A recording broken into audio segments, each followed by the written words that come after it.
Phenomenon Radio, the show that covers thought-provoking breakthroughs in the fields of UAP UFOs to discover fascinating truths, first-hand accounts, and investigative insights into the expanding confluence of physical and mental exposure to this worldwide phenomenon. Hosted by Emmy award-winning investigative journalists, Earth Files reporter and editor Linda Moulton Howe, and world-renowned experiencer of the 1980 Rendlesham-Bentwaters incident, John Burroughs. And now, leading off tonight's program, here's Linda Moulton Howe.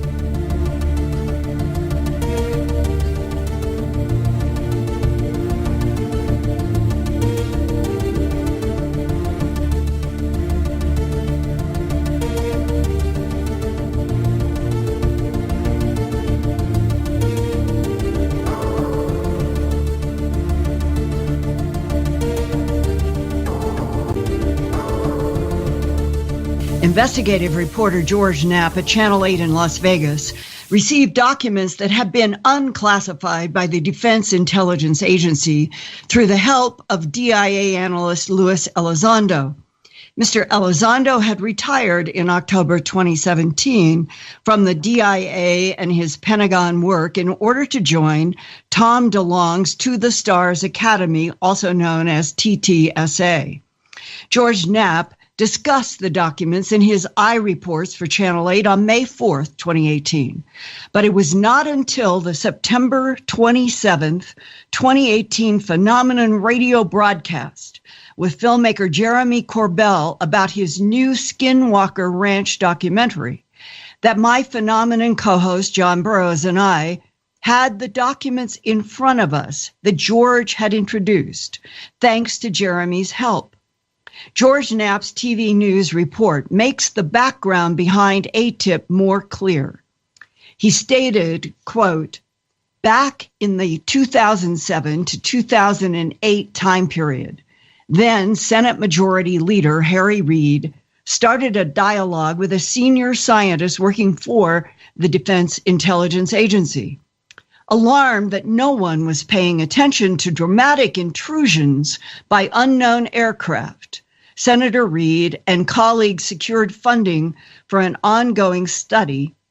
But according to Jeremy in these documents, it was not called ATIP. The original acronym that received dollars was OSAP. It stands for Advanced Aerospace Weapons System Applications Program. Senator Reid got $22 million allocated to the Defense Department's budget, and it was roughly split between the creation of the ATIP program and Bigelow Aerospace. Now, note the same words, advanced aerospace, in OSAP that were repeated later by ATIP, not advanced aviation. It was always advanced aerospace. Now, that Advanced Aerospace Threat Identification Program is what we've come to know as ATIP.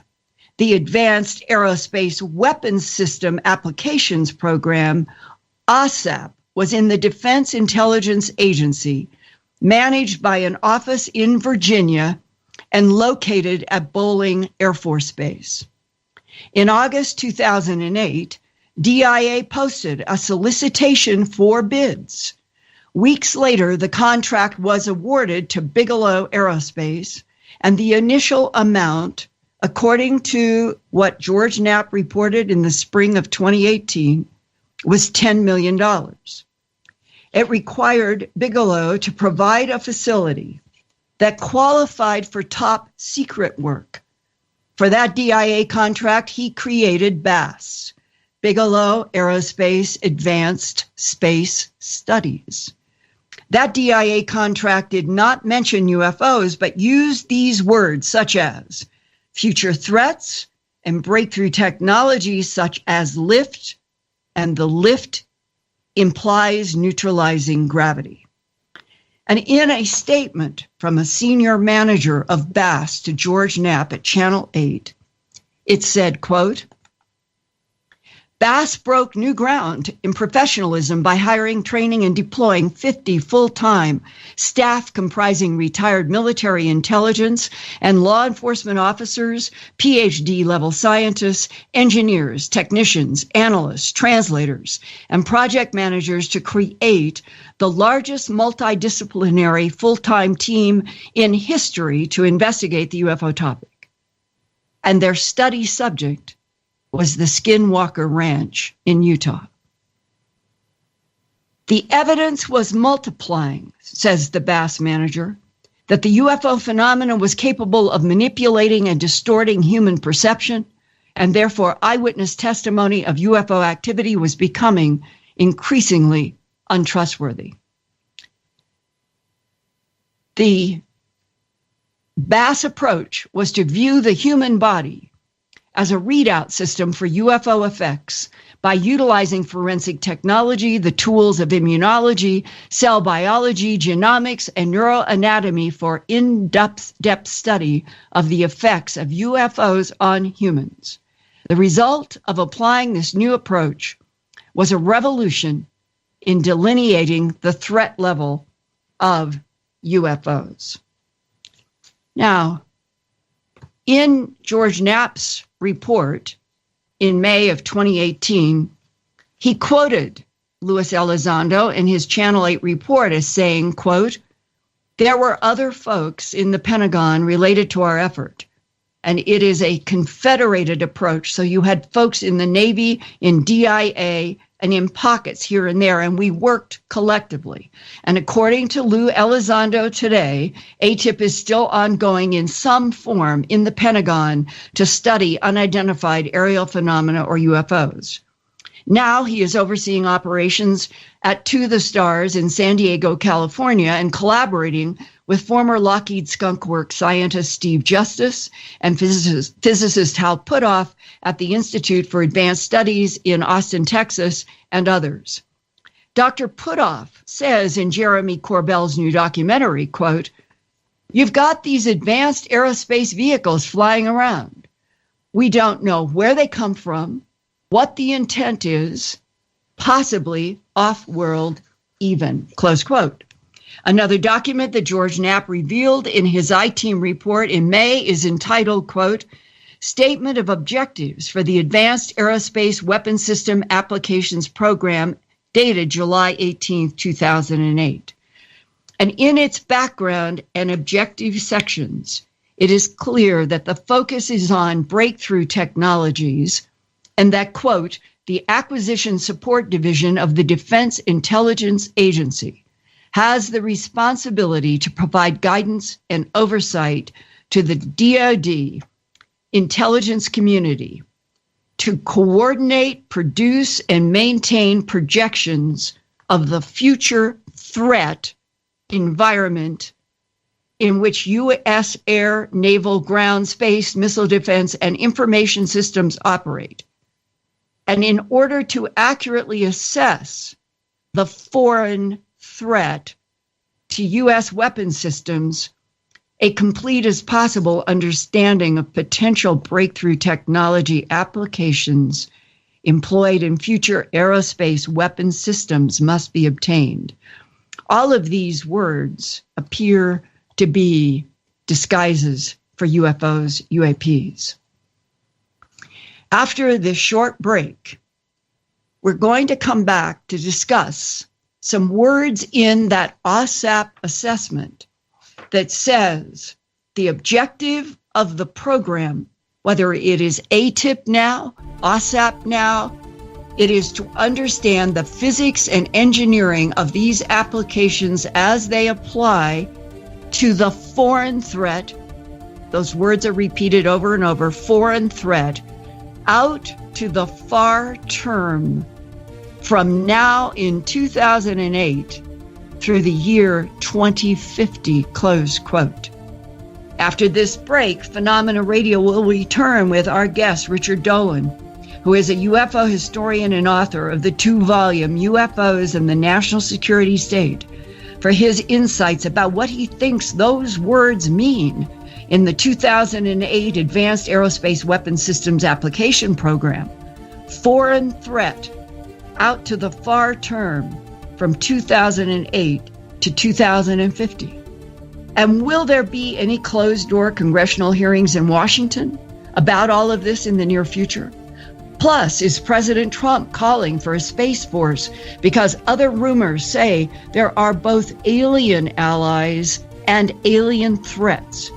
Is that why ATIP officially stands for Advanced Aerospace Threat Identification Program, as its retired DIA Director Luis Elizondo has confirmed is the correct title, Advanced Aerospace, in his current work for To the Stars? Ladies and gentlemen, you're locked in to Phenomenon Radio Live, and it broadcasts every Thursday night exclusively on your contact for the best in UFO talk radio, KGRAradio.com. Tonight's very special and honored guest returns. U.S. historian, author Richard M. Dolan will return right after these messages to join the show. Stay with us.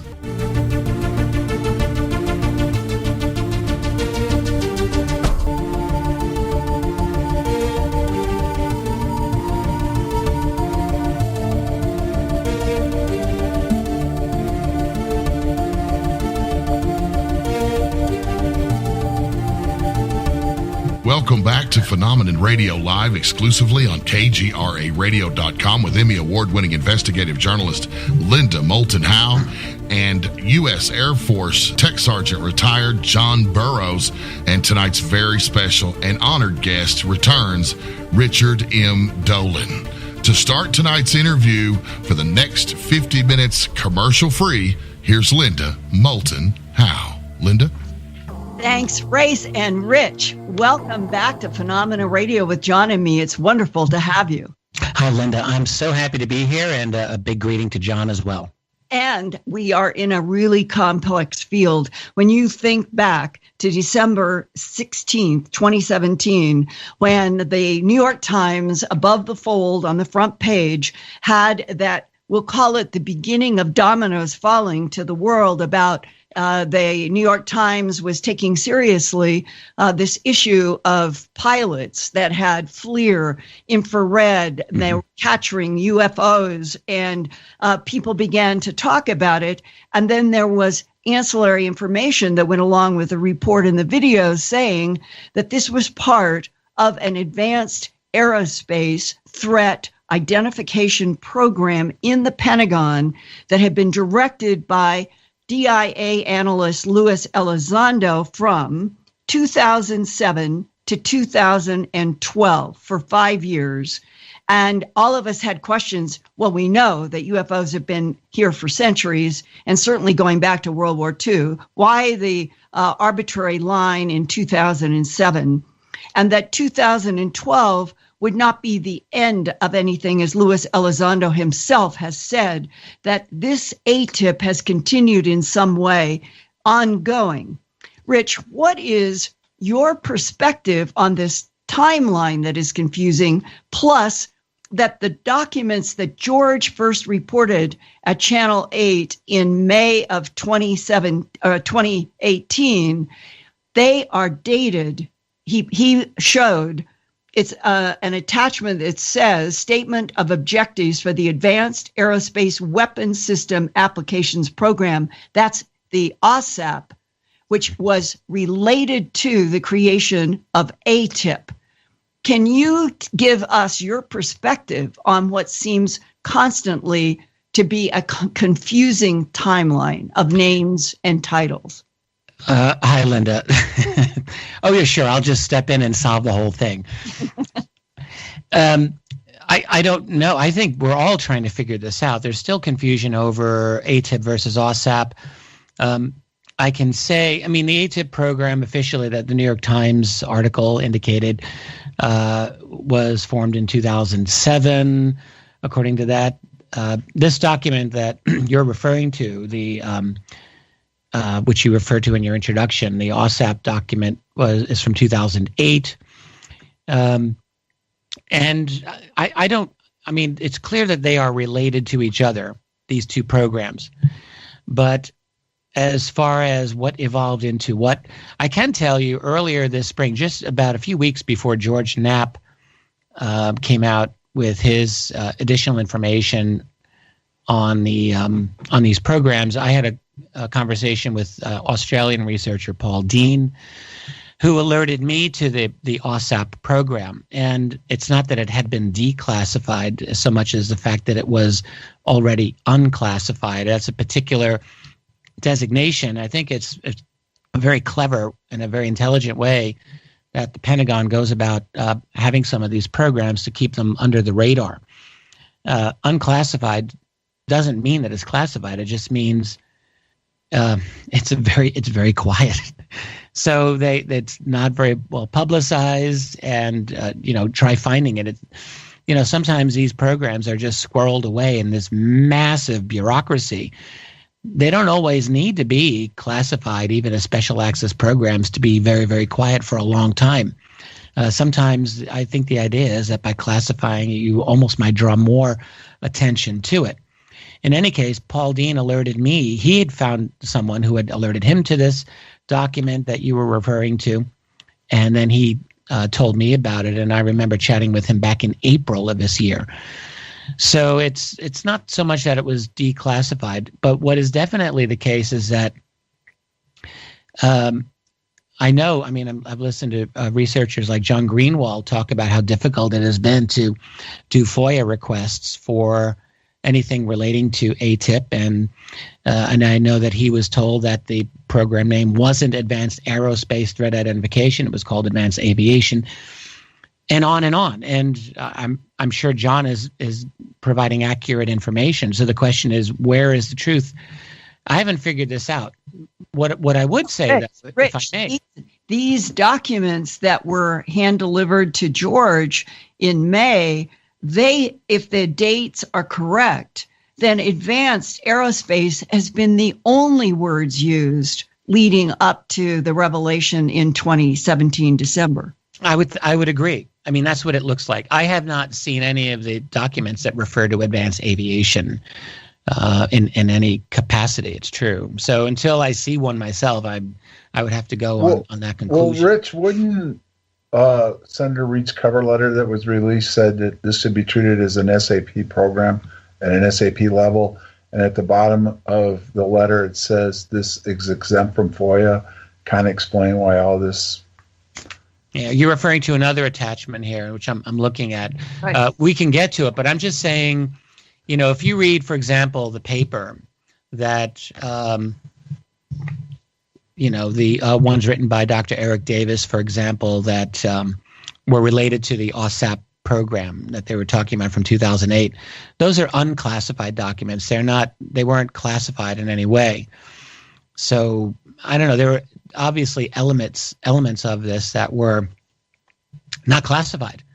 And I'm just pointing out that those particular papers, which are fascinating, and I hope we get to talk about them,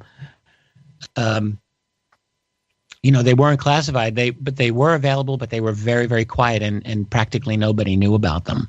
Well, Rich, in this Harry Reid letter, June 24th, 2009, that was also released to George, it is to the Honorable William Lynn III, Deputy Secretary of Defense in Washington. And what is interesting is that Harry Reid is basically saying they want to have a program, and it refers to, since the Advanced Aerospace Threat and Identification Program, ATIP, and study were first commissioned, which we were told in the New York Times was 2007, much progress has been made with the identification of several highly sensitive, unconventional aerospace-related findings. Given the rate of success, the continued study of these subjects will likely lead to technology advancements that in the immediate near term will require extraordinary protection. Due to the sensitivities of the information surrounding aspects of this program, which is UFOs, I require your assistance in establishing a restricted special access program, a SAP, with a bigoted is the way it's spelled, and this must be yes. DOD phrase, bigoted access lists for specific portions of the ATIP. So Harry Reid was basically saying that whatever they were learning in ATIP, they were going to have to deep six in SAPS. Yeah, no, that's a really good point, and I think you're totally right about that. So that element is definitely ties ATIP in with UFOs in a major way. Of course, we knew this already. People like Luis Elizondo were talking that ATIP was connected with the study of UFOs, and obviously. I guess the thing that strikes me about the materials that I think we were going to be talking about for tonight, there's that is definitely important, the letter from Reid. But the two papers that are associated with this program by Eric Davis, I mean, we're talking about one is traversable wormholes, stargates, and negative energy. That's one. And then the other talks about warp drive, dark energy, and the manipulation of extra dimensions. And what they're saying in these are, you've got scientists working explicitly for the Pentagon, talking, I would almost say matter-of-factly, about the likelihood of being able to attain essentially Star Trek type warp drive. And not even warp factor 8, but warp factor 100, 100 times the speed of light. He was even talking as a hypothetical. The main thing that they were doing, and this is something that had been unknown to me, like a lot of people who follow these, theoretical space travel type scenarios. I may have heard of the mathematician Miguel Alcubierre. Yeah. 20 plus years ago, he came up with some math that laid out the possibility of a genuine warp drive. And the math seems to be very good. A lot of people have followed up. But the big objection had always been, we don't have the ability to generate the amount of energy necessary to create it. And the principle is that you shrink space in front of you and you expand it behind you. You basically put yourself into a kind of a bubble. And you're literally warping space and space-time, as a matter of fact. So the objection isn't that it's impossible, but that we don't have enough energy to do it. And what he's saying in one of these papers is that, no, actually, we believe we have a way of doing this on significantly less energy. Using, I'm looking at it right here, a dramatic reduction in overall energy required to create such a phenomenon using quantum field theory, which was the new approach that they're using here. So I guess the significant thing here is 10 years ago when this paper was written, they're talking very, I would say matter-of-factly over the likelihood that we've got the ability, like right now, to be able to have a practical space drive that will allow us to go to Mars in a minute and a half and to Jupiter in a half an hour and things like this, where he's, again, it seems very matter of fact. A trip to the Orion Nebula might take a little more than a year. And Rich, the background from whistleblowers in the last, at least since the early 1980s, and this is 2018, have been that we made advancements in the black world, in the black space program, because we were working directly with extraterrestrial biological entity humanoids who already know how to do all of this, and that we have been working with them underground at Area 51 in China Lake and Wright-Patterson and on since the end of World War II. Yeah. This is something that I've always given a fair amount of credibility to be honest with you. I mean, I can't believe all whistleblowers equally or all alleged whistleblowers. But look, the fact is the stories have been out. They've circulated for so many decades now. And just the logic makes perfect sense to me. You get crash retrievals. There's a number of extremely well-attested crash retrievals of UFO tech. Scientists are not going to be sitting on their hands looking at it. They're obviously going to be actively studying it, trying to figure out how these things work. And if you've recovered any kind of bodies, living or dying, or living or dead, then yes. I personally believe that there have been live non-humans that have been guests of the United States government as they Right. put And it. remember Yeah. Lieutenant Colonel Philip J. Corso, the day after Roswell, his amazing book about the work that he did in the Pentagon for General Arthur Trudeau, who was handpicked by Eisenhower to be the first head of research and development for the Army in the Pentagon. And that the assignment was to get the exotic technologies that they were finding in these crashed or possibly planted UFOs, specifically beings trying to get certain technologies into our hands and to back engineer. And that it was Corso who said that he was at the Trinity site in White Sands when a humanoid being communicated with him telepathically.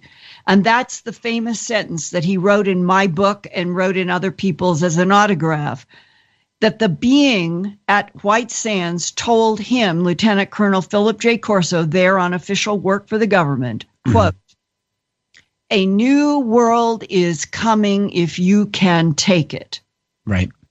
And that Corso described the being to me. Others who have worked inside of military operations have described face-to-face encounters with beings, both blonde and the Eben type, and that this would have been, from Lieutenant Colonel Philip J. Corso's point of view, he would be saying, we have been working with extraterrestrial biological entities on this technology for a very long time. And even in Harry Reid's letter to that the Assistant Secretary of Defense, he says about what it is that they want to study with ATIP and OSAP. Associated exotic technologies likely involve extremely sophisticated concepts within the world of quantum mechanics, nuclear science, electromagnetic theory, gravitics, and thermodynamics, given that all of these have the potential to be used. And listen to these words. Harry Reid's letter, dated June 24th, 2009, to the Deputy Secretary of Defense, then William Lynn. Listen to these next words. Given that all of these have the potential to be used with catastrophic effects by adversaries, an unusually high degree of operational security and read-on discretion is required, close quote. Yeah. Is he referencing human adversaries or the advanced aerospace threat of enemies in the cosmos? Well, can I speak to that? There are two ways to look at these statements. When the Advanced Aerospace Weapons System Applications Program, OSAP, they're talking about looking up through the year 2050 and at potential adversaries.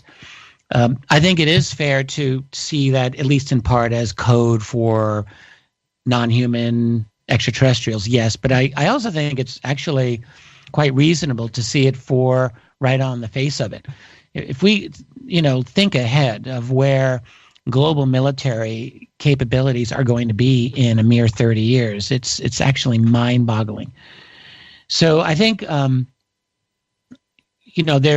there's a legitimacy to seeing this in terms of human and also non-human adversaries. So I would hesitate before saying that this is fully 100% code word for UFO. I'm not really quite sure about that. When you think about where militaries are going to be in 30 years from now, it's a terrifying thought. And, you've got to, I would not want to be a military planner right now, looking at the next few decades ahead, both because I wouldn't want to be involved in creating the new technologies that they are inevitably going to be creating. Not simply in terms of propulsion, but no one's even mentioned artificial intelligence in any of these associated papers here. AI alone is one of the most terrifying developments I can imagine. And then there's, technologies in nanotech and drone technology and so much more. And Philip, honestly, conducting warfare in the next few decades is is the most terrifying thing that I can imagine right now. And Corso talked about the craft. They're knowing that they were like a living organism that was tied to the minds of the pilot through those embedded hand panels, which there's more and more information coming out.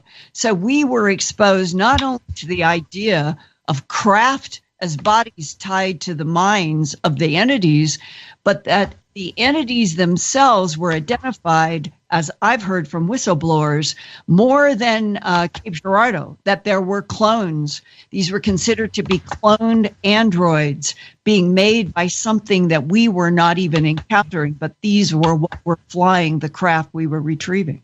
Well, yeah, I mean, I agree with you. I'm sure John probably agrees too. What I would say is really significant about some of the things we're talking about tonight, the OSAP and ATIP materials that you were discussing earlier. In advance of this interview, you sent me a list of 38 papers related to these programs. These papers are, I guess, part of the bibliography that they're working with and the research that they're dealing with. And this is all a number of years ago. And all of these papers are proof that, DOD is taking advanced interstellar, even space travel, quite seriously. The titles of these are really quite phenomenal. Wormholes in space-time, invisibility cloaking, advanced space propulsion based on vacuum. That last one was by Hal Puthoff. Field effects on biological tissues by Kit Green. Vacuum energy applications by Eric Davis. Metamaterials, warp drives, materials for advanced aerospace platforms, programmable matter. I mean, you can go on, and there's 38 of these, and one of which, of course, is completely redacted.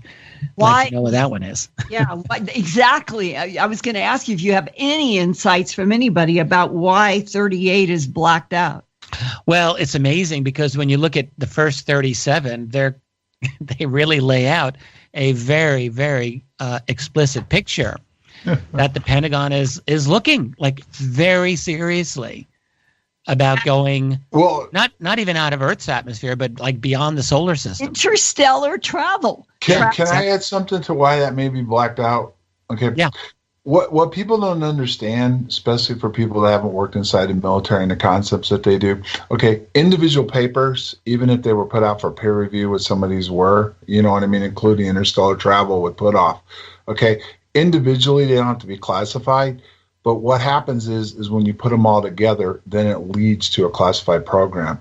And that 38 blacked out one could very well be the name of the program that these all fall under now. Good point. So individually, they don't mean a lot, especially when you don't really get into UFOs or UAPs. But you put them all together, besides what the whole program, is researching, which I think we need to go into a little bit about the DIA involvement and everything that went on at the ranch, that they have an upside. And where did they get the information to write these papers in the first place? And where did they go to study this, and what kind of equipment do they have, and how are they developing it at this point? Well, I mean, look, one of the key things we have to acknowledge is, first of all, we know the ATIP program was associated with UFOs. That's been out. These papers are associated with the ATIP and OSAP programs. Right. These papers deal with interstellar travel. So I think to at least partially answer what you're saying, John, the information to write these papers came in part from the analysis of what we would call UFOs or UAP. And this is one of the really interesting things. Like one thing that we've never really considered in our society is the effect to which the UFO phenomenon has actually impacted on scientific research. I mean, we've talked about it in our little community. Crash retrievals, maybe they've led to the development of the transistor or integrated circuits or whatever. But we're speculating. But here, we have some very, very clear examples of how the UFO phenomenon certainly has influenced this. And look, Hal Puthoff, Eric Davis, Kit Green, all of these people are well known to have had interaction in various parts of their career with UFO phenomenon. I mean, that's well known. And that Hal has always had contracts that would be with DIA, NSA, CIA. He has signed non-disclosure agreements by his own statement this summer when he said this was the first time that he was able to stand up in front of an audience without worrying that he would go to jail afterwards. So they've all been so bottled up in NDAs. And Kit Green, by his own admission, has worked for the Central Intelligence Agency for more than 50 years. Yeah. So these are, it's really amazing when you hear these dumb skeptic debunkers who just say there's no evidence for any of this, or the ATIP program was simply a little gift from Harry Reid to Bigelow, a little friend defense contract. I'm like, are you kidding me? That's like the dumbest thing that I have ever heard. It really is like the stupidest thing. But first they of all, put these things out there. Right. The letter from Reid shows that's not true. The second part is, the ATIP part was just a small portion. What really was the big portion, Jeremy confirmed that last week, was the bass part of it, and that leads to the ranch itself. New York Times piece never discussed that, did they? They didn't the discuss Bigelow the Ranch was the Skinwalker Ranch, is the thing. And actually, I also chatted with Jeremy not long ago, and it's he's a fantastic guy to interview, obviously, and his documentary on the Skinwalker Ranch, in my view, was just superb. Of course, a lot of the greatness of that was not just Jeremy; it was George Knapp's work from 20 years earlier. It was incredible. But what's really brought out very clearly is that ranch has just one anomaly after another, and it's very, very obvious that ranch has gotten the attention and concern from the U.S. defense community. Like, I strongly feel like they don't know what to do about that place. And there's too much going on there. Jeremy's new film ends on the new owner, who is defined as they're doing the third round now with military and intel that are going to be studying the Skinwalker for a third round under a third person. Yeah. It's really incredible. I mean, that ranch deserves a great deal of study, and it's no surprise why they gave that contract to Bigelow. This wasn't a sweetheart deal. This was the logical thing to do from everything that I can see. Who better to organize a renewed study of that piece of property than Bigelow and his company? But what's interesting is two things. Number one, they've identified other locations, which they're not going to give out right now. Yeah. And the second thing is, the military was involved in this. And what I mean by that was special operations were. And Jeremy talked about they had DIA there. They had other agencies there. They were looking at it as a potential threat, whether it was, how it could be used, by ourselves. But the fact is, you had special operations forces there, and you had different agencies there studying this. And so people have said that, well, Reid gave him $22 million. Well, it's not every day you pick up the phone and special operations and DIA show up there either. No, right. That stands out more than the money. It was the agencies and the military personnel that were involved in this that tell you that they see something in all of this. And it's kind of interesting. And guys, this summer, it was Luis Elizondo at MUFON. He made a statement that what he ran up against was what they were discovering, and that is at the Skinwalker Ranch, that there were people in the Pentagon who thought that could be linked to demons, and that's why they wanted to close it down. Yeah, I've heard this as well. And look, within the Pentagon, it's not like there's some monolithic, unified structure. It's a huge place with a lot of different ideas that are in there. And there's a lot of folks within the military who are very biblical Christian in their orientation. And I've talked to a lot of Christians who are involved in UFO research, and that's their typical analysis of the UFO phenomenon is that it's demonic. That doesn't make it true. That just means that's one way to interpret it. So I don't really know, but it doesn't shock me at all that there are people in that command structure in the Pentagon who think that it's demonic. And the reason is there's things about that place that are genuinely, it goes beyond nuts and bolts spacecraft, right? There's a dimensional aspect to that place that's undeniable, seems to me. Right, and there is this issue of magnetic fields related to portals, that things that move dimensionally in the cosmos, point to point instead of Euclidean geometry, could take advantage of. And it's worth noting that back in 1982, it was a couple of years after my film on the animal mutilations that law enforcement said the perpetrators were creatures from outer space. A Strange Harvest had broadcast in 1980. And a couple of years later, I got a call from a man who was working as an engineer at Martin Marietta outside of Denver. And he said, you need to know something that I have worked on firsthand. So that his talking to me was in the context of his firsthand knowledge of working on a project.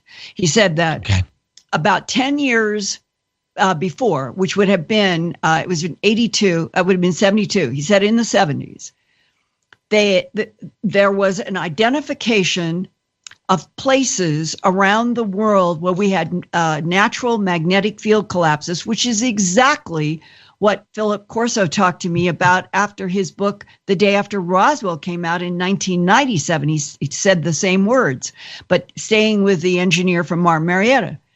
He said that his job was to go to Sedona to build a solid brick building in an extremely remote place where they had identified that magnetic fields naturally collapsed cyclically, and that the building had no windows, but inside was a particular piece of equipment that they had designed to prevent the collapse of the magnetic fields in an effort to keep out things that came in. And he used the term that when the magnetic fields collapse, natural portals are created that things can move point to point and don't have to go in Euclidean geometry straight lines. He said it in that way to you, really? Yes. Oh, wow. Yeah. And that so wait, was 1982. The purpose of this was to prevent the collapse of the magnetic field in that particular region in Sedona. Is that what I'm understanding? Yes, that at that point, that's exactly what he said. And then it was in 1997, all that time later, that I sit with Colonel Corso at the 50th anniversary. And he says, you need to understand, and he wrote about this in the book, that there were 9 locations on the planet where magnetic fields could collapse and that other things from the universe could come through. Very interesting. Yeah. This is Corso? Yeah. And does that mean that Skinwalker Ranch is one of those places where there are magnetic field anomalies and all sorts of things can focus there? Yeah, it could be. Another of these places, I'm wondering, Morley Woods, which I think is in Missouri, if I'm not mistaken. This is another of these hotspots that I from what I understand, is another of these places where you've got all different types of activity going on. And I think there's a number of them around the world. And I just would add, I think it's time that a lot of researchers start to really consider the validity of Corso. It's only been 20 years. He's gone through so many attacks. It's really incredible. But he does not deserve any of those attacks. He was a guy who was trying to talk straight about what happened. And I has got to spend so much time with him separate from any conference or anything. And he got to show me, because he asked me to come down to Florida 2 months after the 50th anniversary, and I went. Nobody knew where I was. He said, can you come? And he was showing me documents and manuscripts and all sorts of things with neither he nor me knowing that within 2 or 3 months later that he would die of that hemorrhage, internal hemorrhage. And it was such a shock. And in that discussion with him, he was stressing that these 9 areas, he used that number, I'll never forget that, 9 areas around the planet where there were magnetic field anomalies and that other things in the cosmos could use to come in here. Fascinating. Yeah. Yeah. Well, he's someone who had a track record before he did UFO, before he did his UFO book. And I know a lot of that was in that UFO book was really kind of hastily put together anyway.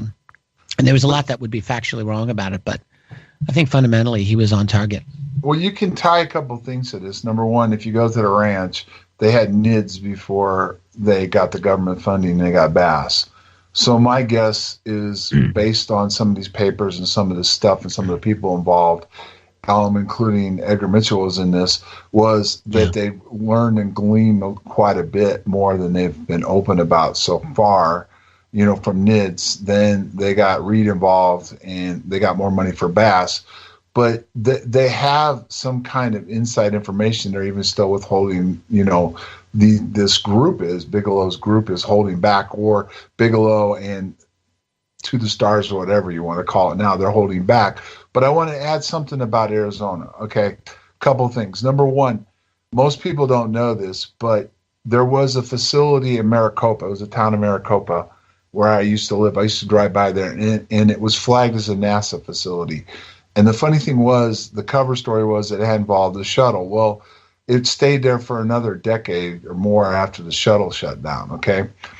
And I did some research, and it was connected to a worldwide network, and they had these particular towers behind it that were to monitor the EM frequencies of the Earth. So it wasn't out in space, but it was what we had, the Earth itself, EM frequencies. And I can say this only because I was stationed out there. There was another facility up in Sedona that was doing the same thing. Now, whether or not this facility and the facility in Maricopa, because there was stuff that went on down in that area to include all the way to Gila Bend, was there to block it or not, I'm not sure. But they definitely had facilities there that were monitoring the EM frequencies of the Earth. Wow. Nice corroboration. Yeah. Absolutely. And that we are dealing with electromagnetic and point-to-point as a propulsion issue. And when you consider that when Harry Reid was writing this letter to that Assistant Secretary of Defense in 2009, he is writing as if William Lynn knows everything he's talking about.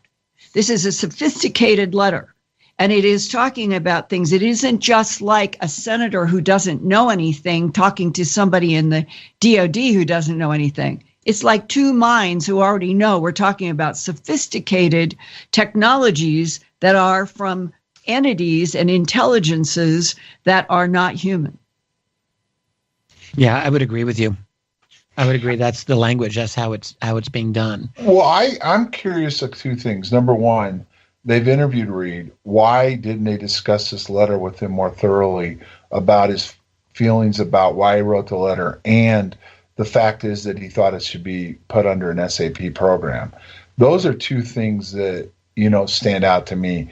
You've got a United States Senator having funding put forward to do a project, and he feels the importance that it should fall under SAP protocol. And then he also puts in that letter that this should be void of FOIA, which I find interesting because I've done some research, and I guess you could say that maybe SAP programs are void of FOIA, but there's no real law on the books saying that. Basically, the only changes they made was they could come out and say they can either confirm or deny information you've requested exists. And that makes it basically they're saying to you it's classified and they won't answer any further FOIA questions. But to label this, which I think people just continue to miss, to label this under an SAP program, which is the highest program we have, and based it off the technology involved and the threat, then say this should be void of FOIA, which explains a lot of why a lot of this probably isn't being released or being denied or not even answered, is stunning. And no matter what the ultimate implications are, that alone deserves an investigation. Well, it's not going to come from the mainstream media. It'll never come from them. Like, never. I mean, the New York Times puts a piece out, but I mean, yes, it's really wonderful that the New York Times did it in total synchronicity, by the way, with Politico. How did that happen? No one even asks. I'll tell you how it happens, because the entire establishment media is just as controlled today as it was 50 years ago under Operation Mockingbird. It's never changed. There's never been a serious investigation by our establishment media on these issues. I mean, look, after the Times and the useless Washington Post come out with their pieces on this, and Politico comes out with their piece, what happens really? No follow-up in any of those publications, like zero. I mean, other than that week, Washington Post put out some ridiculously bad coverage of it. New York Times ditto, and then it all went away. And then they do the rounds on Fox and CNN and on the mainstream media TV, which there was a couple of good interviews, all right, on even on CNN, which shocked me. And there was a very good one of Fravor on Fox. It was excellent with Tucker Carlson. And then that kind of all went away. And then the only other decent mainstream journalism that we've had was by George Knapp, who's not really national. He's a regional journalist who's got genuine integrity and actually cares about this subject. And so that's it. That's really all that we've got. We're never going to get anything decent from the Hey, Rich, don't dismiss Earth Files. I have a large audience, and Linda, you're not establishment media. Well, you're independent. Well, you're not corporate. You're not, owned by the big money. That's my point. I'm not. But I did a hell of a lot of reporting, and Hal Putoff sent me an email and said, you have made more clarity out of this than a lot. So they were watching what I was reporting as well. Yeah. I'm only bringing up because it's encouraging that there is now there are audiences for what those of us Linda, you could never do this if you were in the New York Times. You could never do this if you were part of CNN or any of the others. Like you would not be able to. You can only do it because you are independent. Yeah. That's my point. Yeah, but it's reinforcing that those of us, you, me, and others, that are trying to keep digging and reporting in an independent way with somebody not squashing us, we are getting audiences that are paying attention. Yeah, no, it's happening. Yeah. What's interesting to me is how this whole thing broke to begin with. How is it that the New York Times took it? Leslie Kean and Helene Cooper and who's the man's name? The other, Ralph Blumenthal, I believe, wrote that piece for the New York Times. And how that came about is an interesting story, and I'm going to give them all the credit in the world for doing it. There were things in there that were really misleading and even not really quite true. But nonetheless, they did it, and they made a breakthrough. And how that happened is really worth examination. And I'm basically going to give most of the credit for that, incidentally, to the Stars Academy.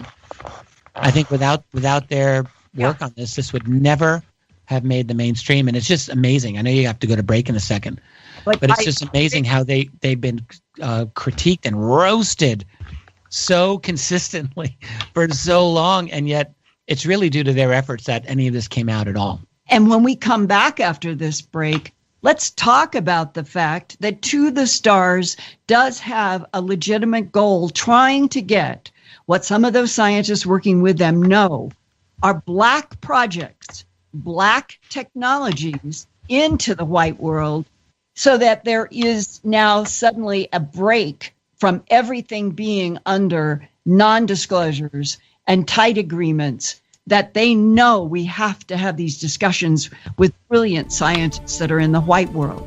And that is an important piece to talk about when we come back after the break. Grace? Welcome back, ladies and gentlemen, to Phenomenon Radio Live. You hear it every week exclusively right here on KGRAradio.com, Van Buren, Arkansas, only for a little while longer, and Salt Lake City, Utah.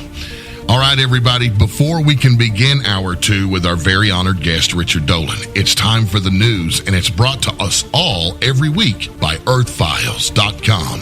Here's Linda. Hey, Race, thanks. There were more headlines this week about, quote, a new dwarf planet spotted at the very fringe of our solar system, way beyond Pluto, close quote. This new dwarf planet never comes close to our inner solar system or our sun. It's on a very elongated orbit, and why it is so important and making news now is that computer simulations show it is another one of the many objects out where the Kuiper Belt and the Oort cloud meet that are grouped together in such an odd way that the only explanation can be that a massive body is out there, at least 10 times the diameter of our planet Earth. Its massiveness is having gravitational effects on some of the Kuiper Belt objects, such as this newly discovered dwarf planet. And those objects are all bunching together in one region of the Kuiper Belt instead of being distributed randomly. Scientists from Carnegie and Northern Arizona University who discovered this new dwarf planet say, quote, what makes this discovery interesting is that big, massive unknown object out there, Planet X, seems to affect all the other extremely distant solar system objects the same way. Something very big could be out there, close quote. Well, another scientist announced 2 years ago in January 2017 that he thinks he has found Planet X, or what he calls a ninth planet, and that it's at least 10 times the mass of our Earth.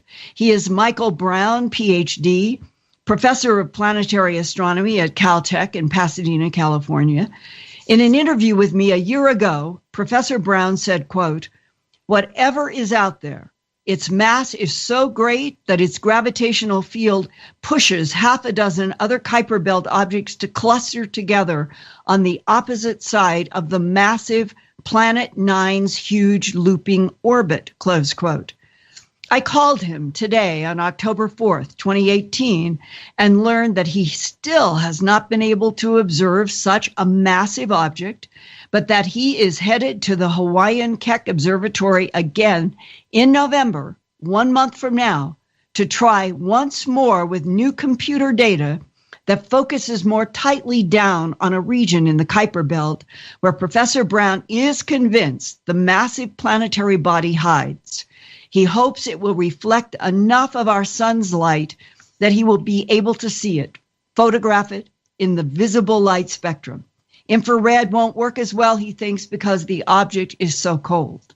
He told me that if all goes well, he might make an announcement in January 2019 that the mysteriously invisible but huge Planet 9 or Planet X has finally been seen and photographed. If and when that happens, I'll have an interview with Professor Brown at Earth Files and Phenomenon Radio. This is Linda Moulton Howe. Please stay tuned to Earth Files news updates on KGRA Radio and visit every day my science, environment, and real X-Files news website, earthfiles.com, for more on breaking stories about our universe, this solar system, and the planet we live on. And that's the news, and it's brought to us every week by earthfiles.com. Thank you, Linda. Also, we are going to go commercial-free for the second hour tonight, and that's brought to you by richarddolanmembers.com. Can you imagine that? richarddolanmembers.com is bringing us a commercial-free hour. And to kick off the second hour, here's Linda Moulton Howe. Linda? Thank you, Race and Rich. Sort of during the break, we were, you and John and I were talking about something I think is really important. One of the bottom lines that all of us see and sense, and that is that one of the reasons the government is nervous about announcing the truth, that we're not alone in this universe and never have been, is that they can't control the phenomena. Yeah, that's absolutely right. And I don't think it's the only reason, but I do agree.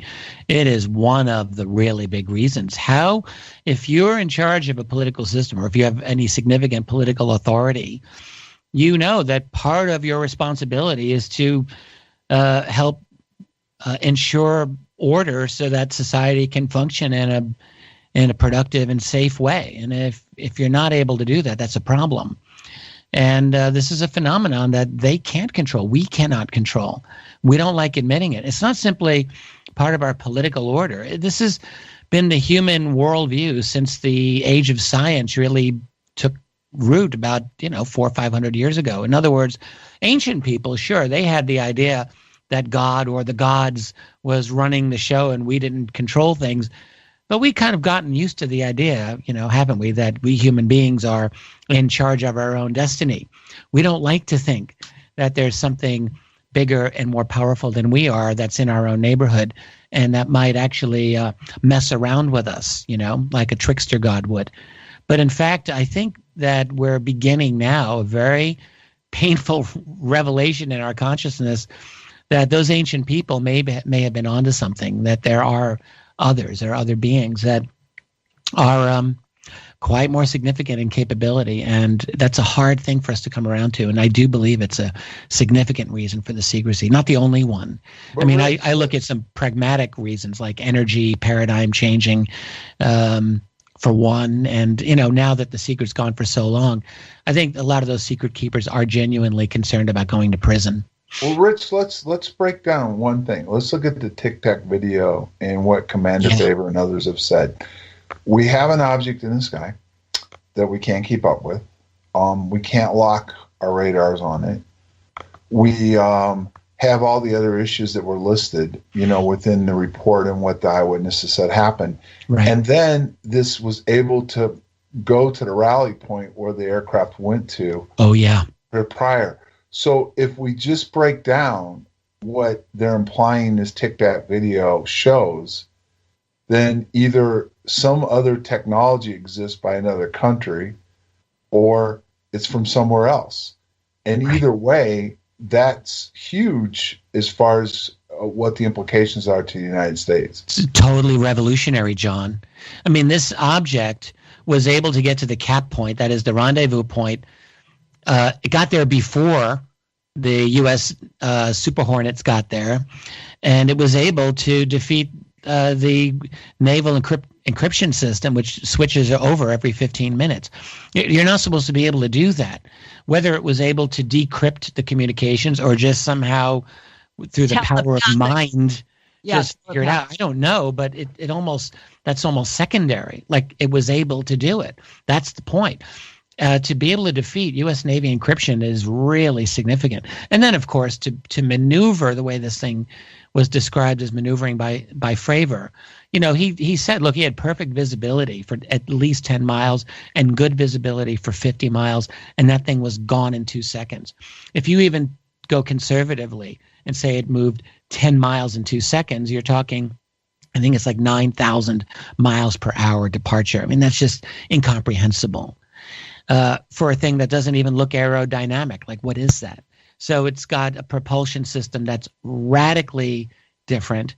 It has a communications system that makes ours look like Stone Age technology. And it's almost precogging us. Like, it almost seems to know what we're doing before we do. So there's no way that we can compete with that. I mean, is that China? Seriously, is that Russia? Does anyone honestly think that? I don't think a single person on this planet thinks that that's Russia or China. So that leaves it to the obvious conclusion, which is it's not us, it's not our civilization. And they're all but saying it. And the thing about our media, our banal, mendacious, dishonest establishment media, they'll never, ever ask these questions. They never go there. And I'm not faulting the writers of the New York Times for what they did. I will bet anything that their hands were tied with a lot of what they did. Guarantee it. And so there's only so far you can go. The New York Times is utterly controlled It has always done the work for the deep state intelligence community. Call it what you want. Right, but I mean, all the report really did to me, and people make this huge assumption that it was groundbreaking, and it's not that it wasn't, but really all it did was establish the fact that the Pentagon had a program that was studying unidentified flying objects. Okay, it didn't go much deeper than that. No, you're right. They didn't really go into what Reid's letter said. They didn't really interview Reid in depth on what the letter that's been exposed by Knapp said meant, why they did it. Where is there more programs going on? Well, the Pentagon denied that these videos that they claimed were declassified by the Pentagon weren't. Then they never even dug and tried to get into the fact of the money was allotted. It's a possible SAP program that's void from FOIA or not allowed to be exposed to FOIA. And there's technology out there that can't be explained, at least in theory, by the Tic-Tac videos and what the analysis was by, the BASS team. So you've got all this hanging there, and yet they had no scientific reporter do any of the questioning. They did no brief. But then I also question why that To the Stars hasn't done a brief where they've really focused in on this. And Leslie Keene hasn't written more about this and got it into more newspapers. Because I understand Blumenthal wrote it, and Leslie Keene had a hand in it. So why didn't she expose more of what was behind BASS, NIDS, and, as far as the Reid letter itself? Well, if she would, the New York Times wouldn't publish it. The New York Times is only doing damage control. They're cauterizing the wound. In other words, this information was coming out due to TTSA's momentum. And that's the fact. And so it came out. I fully believe that the editorial position of the New York Times was, we will allow this story to be published. We'll allow these writers to do it. We're going to keep a very, very tight leash on them. And we will allow only so much information to come out and nothing more. And that's exactly what happened. So it is like cauterizing a wound. It's like the New York Times has never, ever been friendly toward UFOs, not ever. And then suddenly this comes out. Well, I think the only reason it came out, and it was significant. I'm never going to deny that. But it could have obviously been so much more because the reality is so far beyond anything that the Times hinted at. And so the only reasonable conclusion is that there are decisions made at the highest level to contain what came out. And there's an old saying, the best way to keep a secret is to pretend to share it. And that's really what the New York Times was involved in doing. Mm-hmm. They were pretending to share a secret. And by doing that, I think, their upper elite and the people they work with, which is the intelligence community, I think were doing their best to hope that nothing more would come out. Like this would be enough to satisfy the public for the next number of years until they got to do something else. Eventually, I'm sure that there is this idea that disclosure with a capital D is going to happen, but man, it's going to take a long time if they have their way. You're going to be dragging them for years and years and years and years before they actually give this up. Well, Rich, here is a direct quote from Jeremy Corbell on Phenomena Radio just back a week ago on September 27th. Quote, "I will tell you this now, and I will be proven right later." He's talking to John and me on the radio. "But I'll put it on the record now that there are multiple UFO programs going at this time that are not being named right now. And there are 4 in particular that will probably come out." Close quote, Phenomena Radio, Jeremy Corbell, September 27th. I assume by that, come out soon. And what do you speculate that those 4 could be? Oh, I don't know. I don't know what they would be. I mean, they have to be bigger than the ATIP program because the ATIP program is so tiny. $22 million, half that, $11 million over 5 years. It's pretty much nothing. That's probably the Pentagon's coffee budget for the same period of time. So it's really not very much. It's probably less. I think they let the cat out of the bag on one of them when they said that there's a rich businessman that's bought the ranch, and there's another study going on.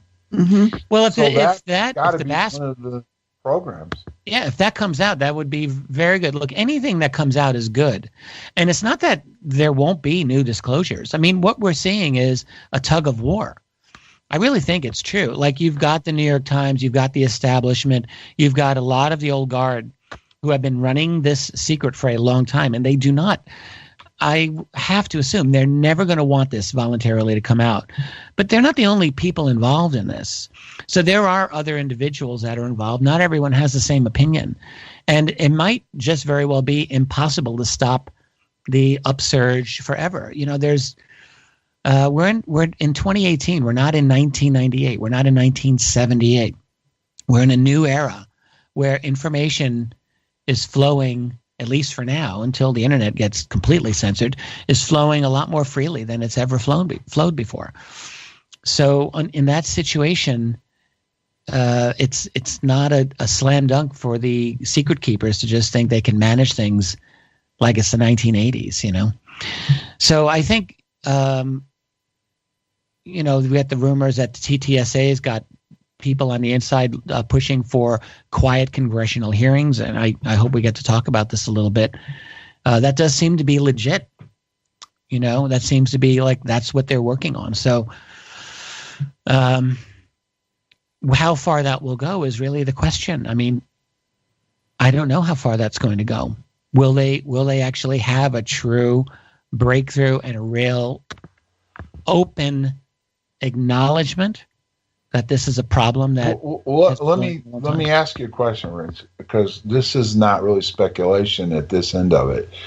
You got President Trump, who so many people, you know, and I'm not trying to draw too much politics into this, but there's a lot of people that are more liberal than conservative that follow UFOs. Not all, but there are.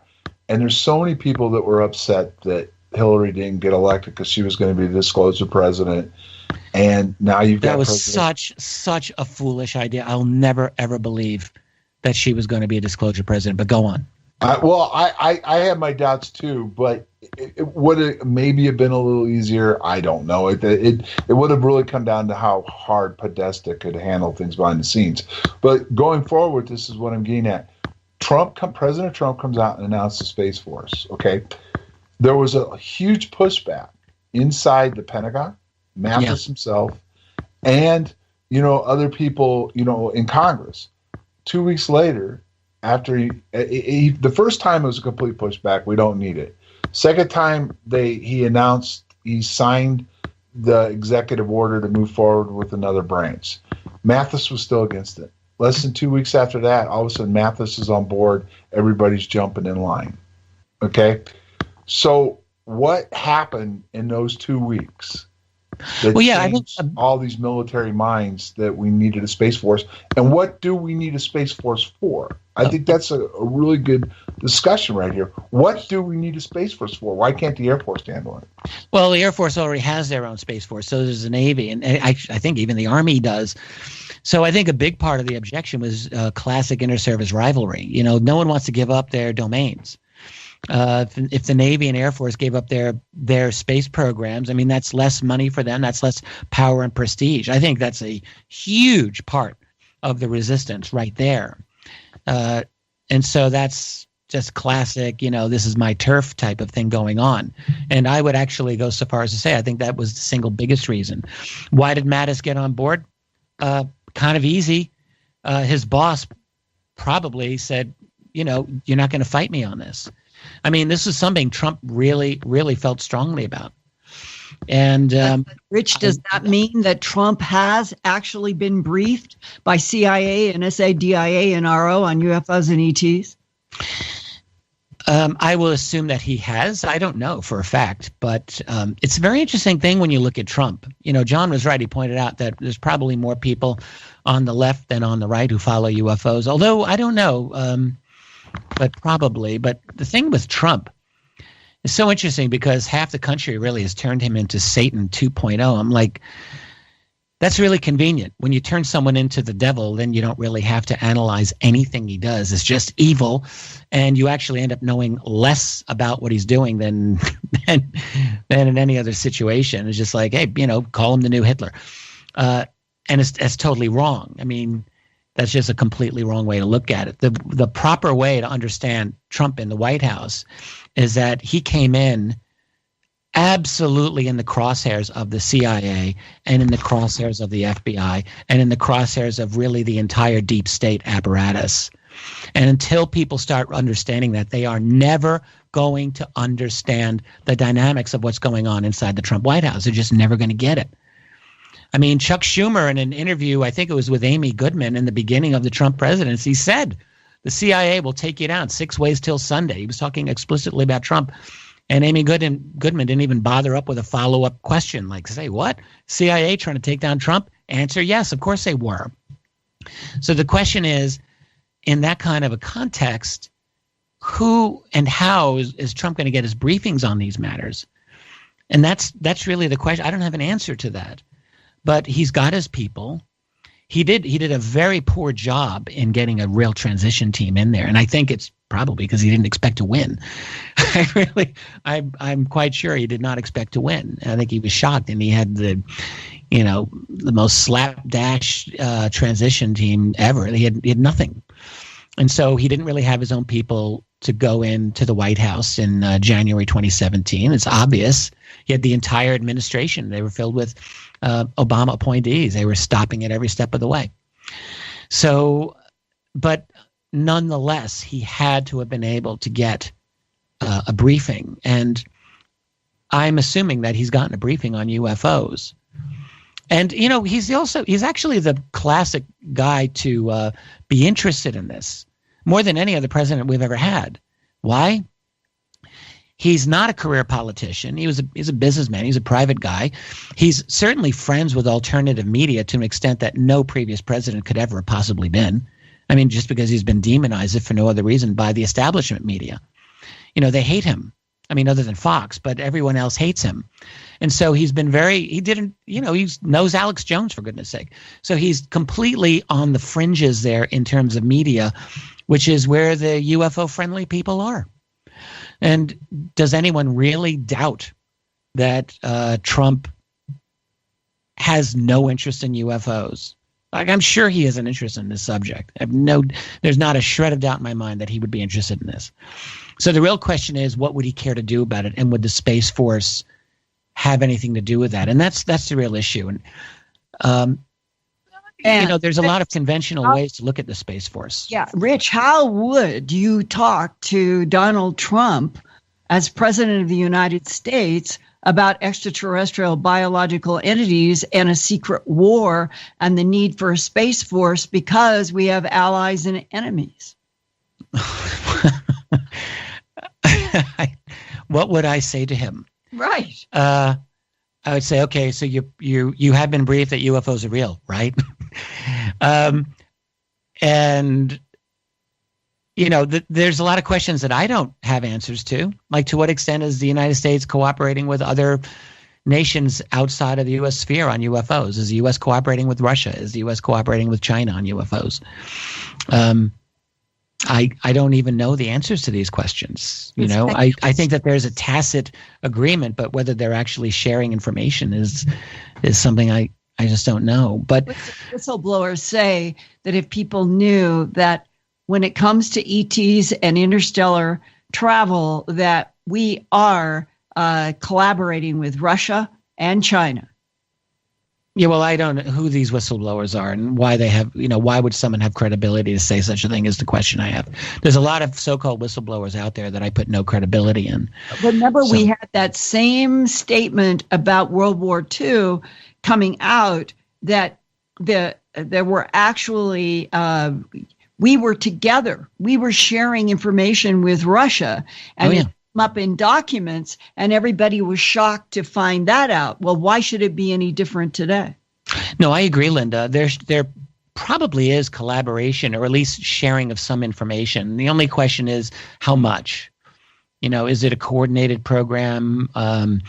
Or is it like we know what they're doing to a certain extent and they know what we're doing? I mean, it could be like that. But back to Trump, I mean, whether he has been briefed or not, I don't know, but I have to assume he has been.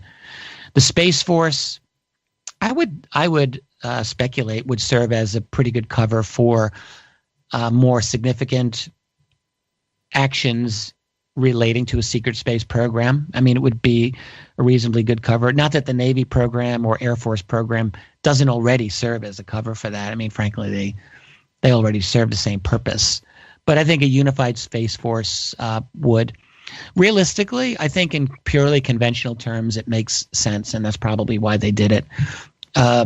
If the United States wants to continue to dominate the world the way it does, they've got to dominate space as a platform of theater of operations. They have to. It's not optional. You've got China and Russia that have their own take on that, and so the United States clearly will feel the need to establish a permanent space force to unify space operations in a coherent way. Right. This is something that Obama could have done. I don't think the timing was right, but I think he wanted to do it as well. The only two major powers that have had any real say in space, obviously we went to the moon and we've done so much, but the Russians have been involved. Oh, yeah. And the space station and stuff like that. So to really put China, India, or any of these other countries at that level right now, I mean, they're new kids on the block. So yeah, you give China 10, 20 years, and I think it'll be a different story. Well, yeah, it could be, and that's the thing why you've got to stay ahead of them. Yeah.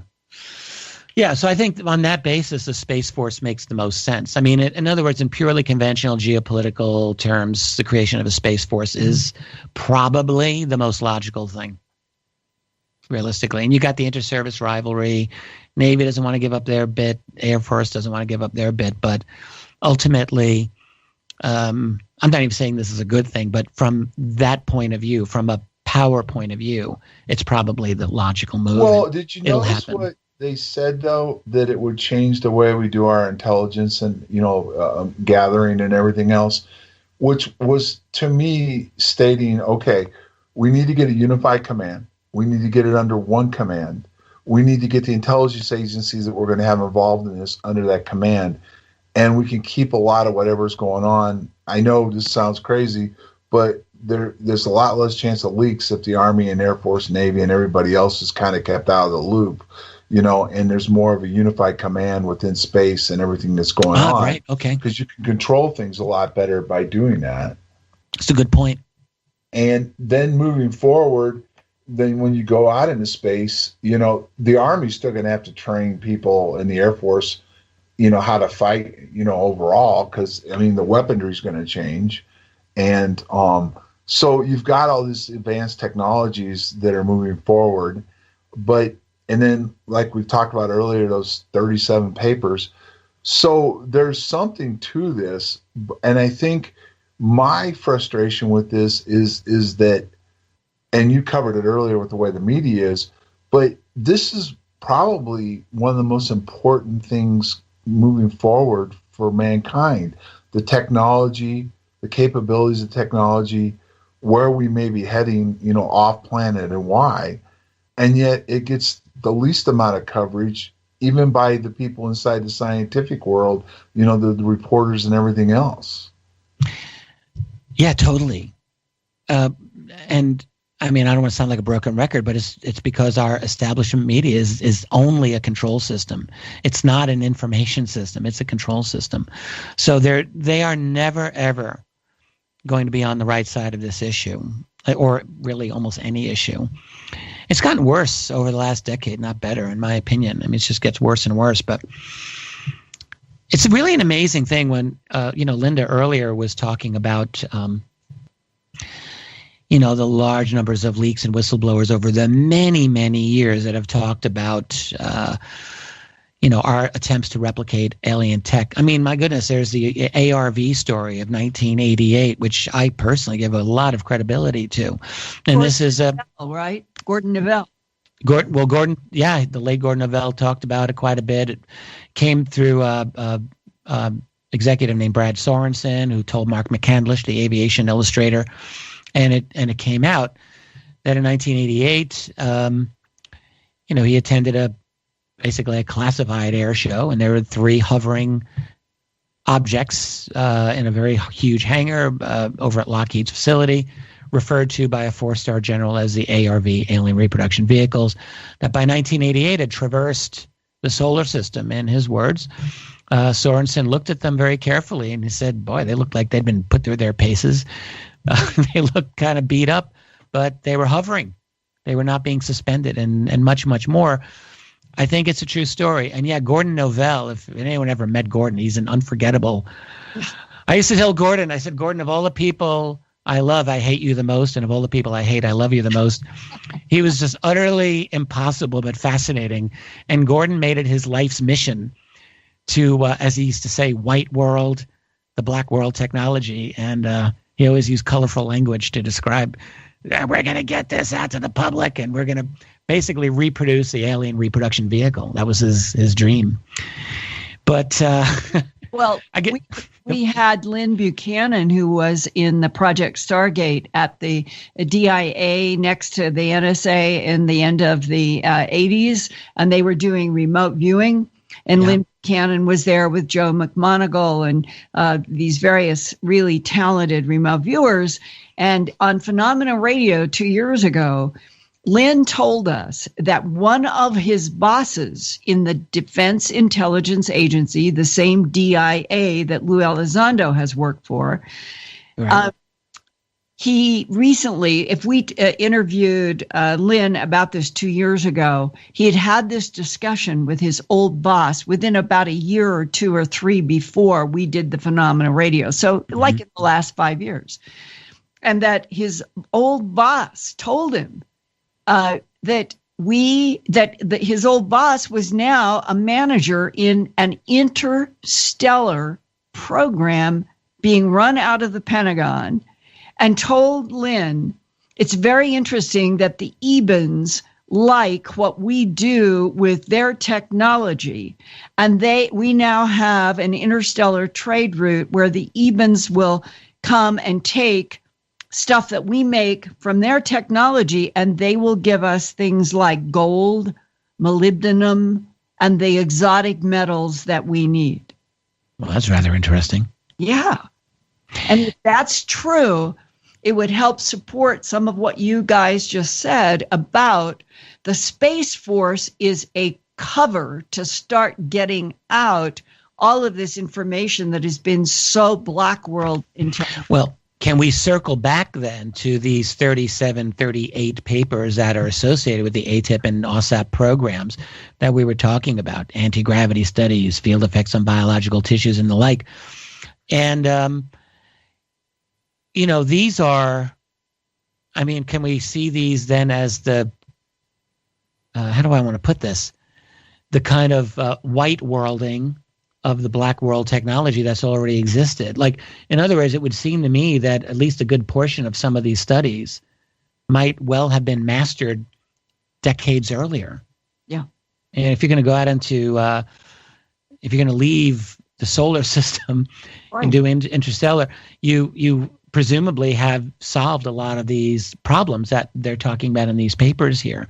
So this might be a kind of white worlding, making official, of what's already been happening. But Lynn said it was done because we had extraterrestrial allies that were helping us, and that there are things out there that are truly hostile. So these then could be our attempt at actually doing it ourselves. Is that maybe one way we can look at it? This is like our version of it? No, Lynn said we are working with allies that are non-human, and we have been for a very long time. These papers. These 37, 38 papers. Could be because we turned scientists on to a technology that was introduced to us in these interstellar programs. Right, so that these, in other words, would be perhaps our own homegrown versions of what we're doing with the ETs. I'm just kind of speculating here.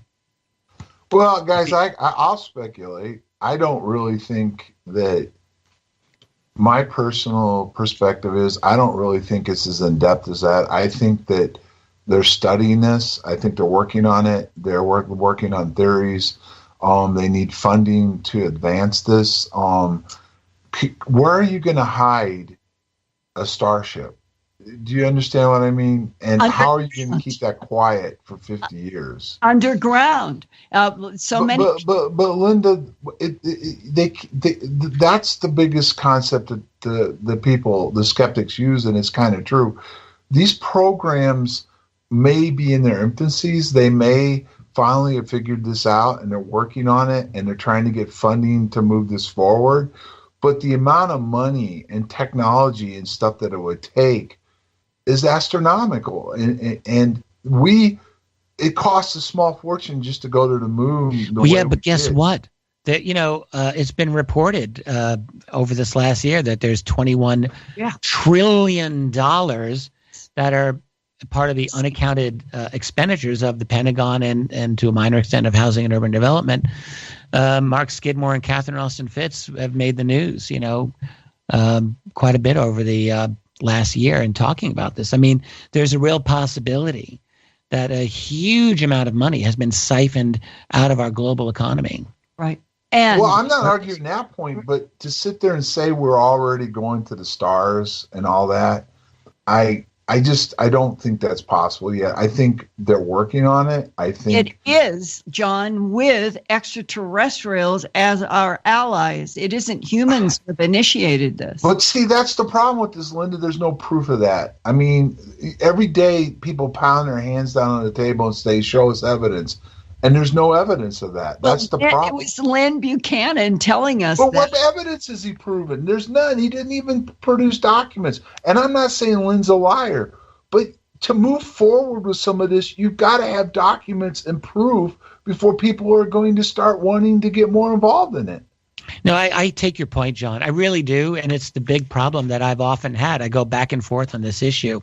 I mean, there are many, many accounts that, at least in my view, are at least credible, or at least enough for me to listen to and think I believe this person, relating to these types of programs. I mentioned the ARV and even Bob Lazar's story. I basically give credit to Bob Lazar. I think that he's telling the truth about his S4 experiences. And my God, George Knapp has interviewed dozens of Groom Lake insiders who have given variations of Lazar's story or the ARV type of a story. They're out there, but it is true. Like no one's been willing to go fully public with all the documents to prove it.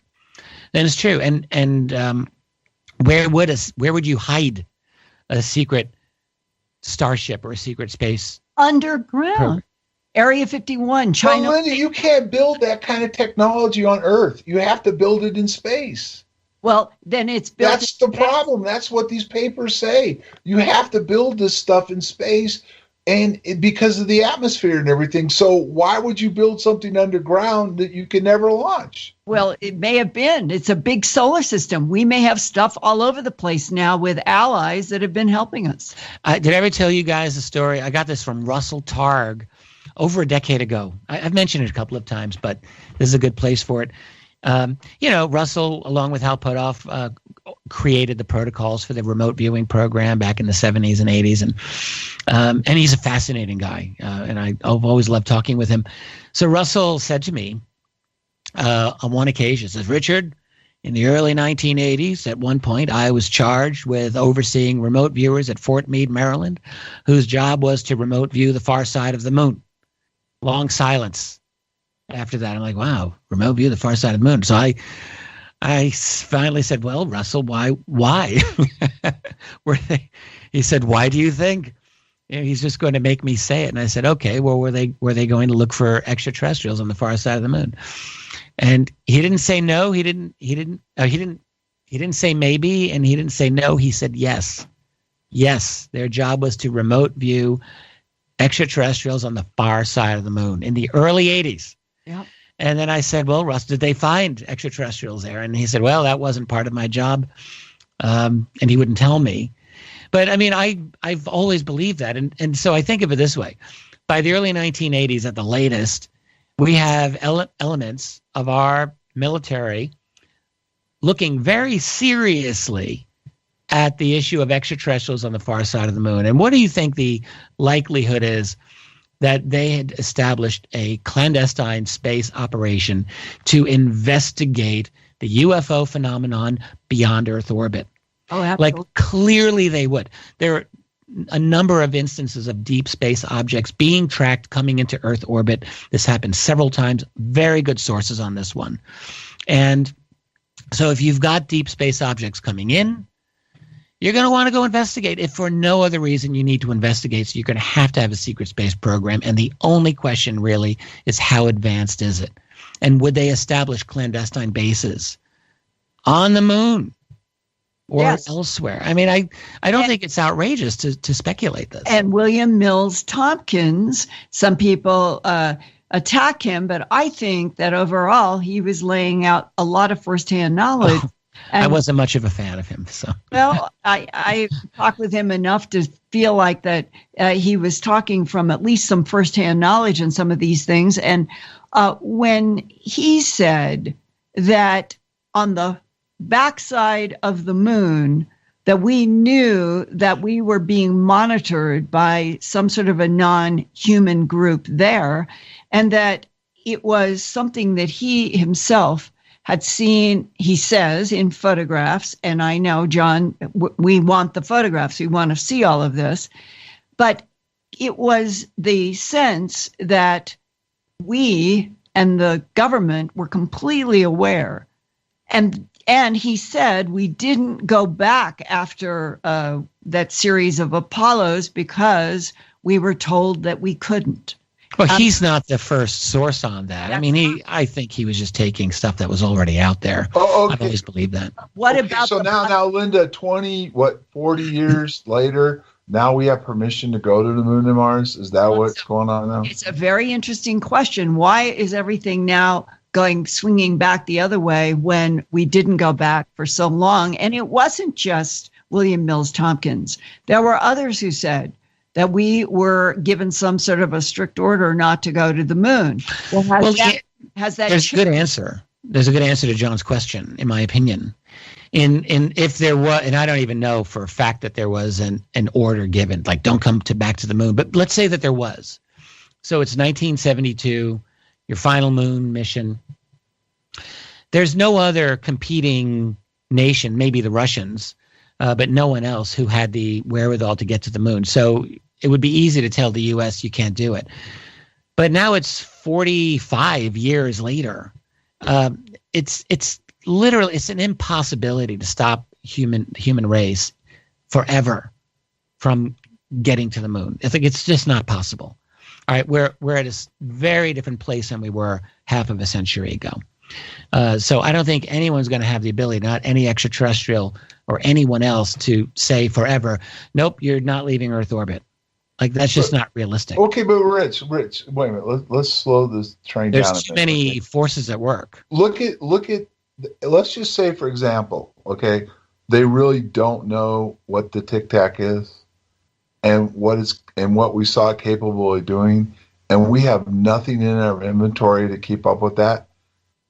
Exactly how are we going to defeat something like that? And if they can come back and forth in through black holes and do all this stuff, so there's no way we're going to defeat that. We can't defeat it. So if they have said we can't go, why? What has changed today with our technology that we can now just tell them, oh, we're going to do whatever we want to do? Well, we're assuming that if we go out there, they're just going to they'll shoot us down or destroy us or something like that. And I don't know that that's the case. No one knows what will happen if we go. I'm just saying the forces on our civilization are much more profound and powerful to get into space than they were half of a century ago. That's all. There's more nations that have the capability of doing it, and there's private entities and corporations that have the capability to do it. They haven't all been warned off. They don't know. So you've got all of these different groups, and they're just saying, we're going to get out there. Let's get out there. There's a lot of money out there. There's asteroids to mine. There's whatever. They've got their reasons for going, and they're going to go until they run into that brick wall, conceivably. But if they do, now you're in a situation where it becomes impossible really to hide this anymore. And I actually feel, I think, Linda, we were talking privately on the phone the other day, And I think we were both saying, like, we're at a point in our civilization, I firmly believe this now, where it's going to be impossible to keep this UFO secret much longer. It really is going to be impossible. Like, our society is moving in such a way with so many points on the ground that are getting us out there into orbit and beyond. And plus we're communicating globally in such a way that just wasn't conceivable a generation or more ago. Like, this is happening. I mean, TTSA is only one manifestation of this, but there's all of these other manifestations. And I don't think that this secret is going to be possible to maintain a lot longer. But when it comes out, the only thing that I strongly feel is it will come out with a lot of spin, a lot of deception, and as much feet dragging as possible. It's important for all of us to keep trying to report as much as we can get from as many sources as possible. What's going to force a president? Because evidently, I mean, there's tons of information that something's going on. You have a letter from the guy that was in charge of the Senate authorizing money, and his program's going on. You have people that were involved in the program. So all this is still being clamped down. What is going to force a president to ever admit it? And unless the president of the United States admits it, as far as which is the head of the free world and our government, why free world? Well, sorry. No, this is fine. Go on. That is just the way it's presented. Okay. No, exactly. Well, I would say this. So he's the head of the free world. Doesn't matter who it is. Obviously, the disclosure groups don't want Trump to be the one to do it. And it might not be the U.S. president. What if it's Putin? But why is Xi Jinping of China? But why haven't they done it? And good question. So I think, and would our country accept it? And realistically, they don't want their people to know anything. Most of these other countries don't. They really do control all their the press. Other countries are appendages of the United States. So Britain will never. They're never going to do this independently of the U.S. All the NATO countries, Israel, all of these, Japan, like they're all integrated into the U.S. system. So they have no independence. They're not sovereign states. That's rule number one. So Australia, Canada, they're vassal states. All right, none of them have true sovereignty. So none of those nations that are dominated by the U.S. national security complex are ever going to make a move that the U.S. says no. Like, that's not possible. If they tried to, if they had conversations about it privately, first of all, NSA and any other agency is going to be monitoring every single. I mean, we know this. We know this from Snowden's revelations that Brazilian President Dilma Rousseff, her phone was completely monitored. Angela Merkel of Germany, everyone loves to worship Merkel. Her phone was monitored. Their entire staff. They could never have a conversation about disclosure without the NSA knowing. So that's a done deal. That'll never happen. So the only true nations, and like it's not going to be some little nation like not under the U.S. control like Syria. Like, what can Syria possibly do with disclosure? Nothing. You got Russia and you got China and maybe India. That's it. Like, that's really it. And so the question comes down to, what is the deal with Russia and China? Why haven't they disclosed? Well, you can look at Russia's situation. That's an easy one. Russia up until 1992 was a totalitarian communist dictatorship, even under Gorbachev. So they're not going to let it out. Then you have Yeltsin coming in the 90s, who was basically the drunk who gave over the entire country to Western finance, totally under U.S. control. He wasn't going to do anything. It wasn't. Now you got Putin for the last 15 plus years. Now, Putin he's fundamentally a cautious man. I don't care what the Western media portrays him as. He's very cautious. This is a guy who's very careful in making his decisions. And I would absolutely assume that he has thought about this, as he has probably thought about releasing information that they probably have on 9/11, but that's a whole other conversation we'll have to have another time. And I could see him doing it as part of the chess game. The U.S. is fundamentally at war, trying to subject Russia to its system, and maybe he will as a kind of a chess move. China, same thing. But the thing is, they must know, every much as the Americans realize, that disclosure is utterly disruptive. It's utterly revolutionary. Like, no one knows where we're going to come out of this tunnel. If we have a genuine UFO disclosure, this is like truly, literally, like, this is world shattering, world shaking, and everything changes. And so it's a huge, huge unknown. So I don't think anyone's taking it lightly. There's a lot of unknowns that are really scary to these guys. And as Linda was saying, or I think Linda, maybe you, they can't control this. Right. They don't really know what to do about it. So what's to win? What's to gain? But the problem is, like, we're moving inexorably towards something, I feel. And but Rich, yeah. It is more than gain or politics. It is that we have been living on a concocted planet for centuries that has been kept manipulated by a minority that has had information about other intelligences, and they have kept Homo sapiens sapien purposely dumb and blind. And so to me, if we don't get this whole planet broken open into what the real truth is, we might as well hang it up of ever being free, quote unquote, thinking life forms. Well, we've got our work cut out for us. We have to get this whole thing cracked open to a whole new honesty of what we are and what our relationship is with hostiles, friendlies. That's how Lynn Buchanan called it from the DIA. There are friendlies and unfriendlies, hostiles and allies. We need, every single human deserves to know that truth. Totally agree. I'm sure everyone listening agrees. Now the question is, A, how to get it, and B, how to get it in such a way that our civilization genuinely benefits from it. I mean, disclosure can happen in a way that promotes a totally global fascist totalitarian state. Could easily happen that way. It doesn't have to happen in a way that promotes human freedom. It totally can happen in a way that promotes a 24/7 totalitarian state, which is what we're moving toward already.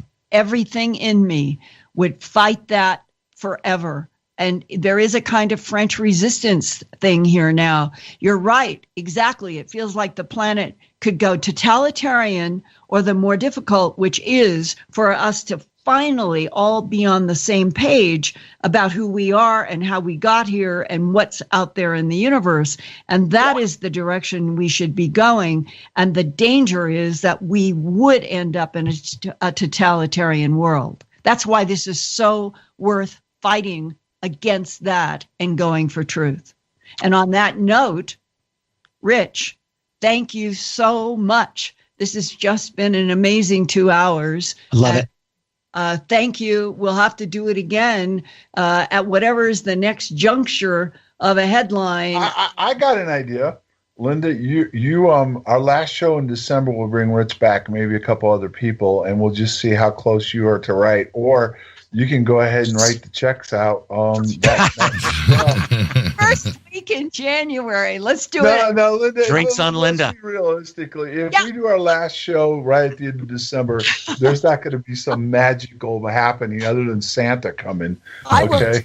I will take each of you to dinner and drinks wherever our next plan is. Contact in the desert next year. If it hasn't happened, and you take me to dinner and drinks if it has happened. Gladly. Sure, we'll I think it's going to happen. Something at some point. We're moving faster and faster. Like I used to say, like in the last decade, well, it won't happen for a long time.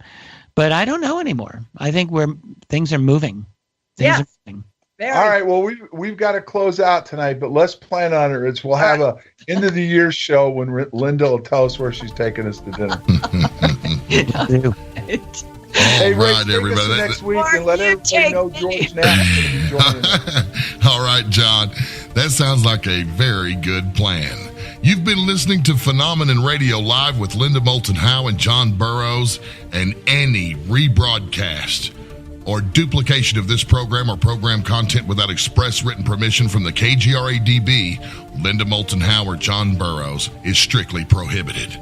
The Phenomenon Radio Show is broadcast exclusively right here on KGRAradio.com each and every week. right here on Thursday nights. And for John Burroughs, for Linda Moulton Howe, for our very honored guest, Richard Dolan, my name is Race Hobbs, producer of Phenomenon Radio, thanking all of you for joining us. Have a great night and a great weekend, everybody.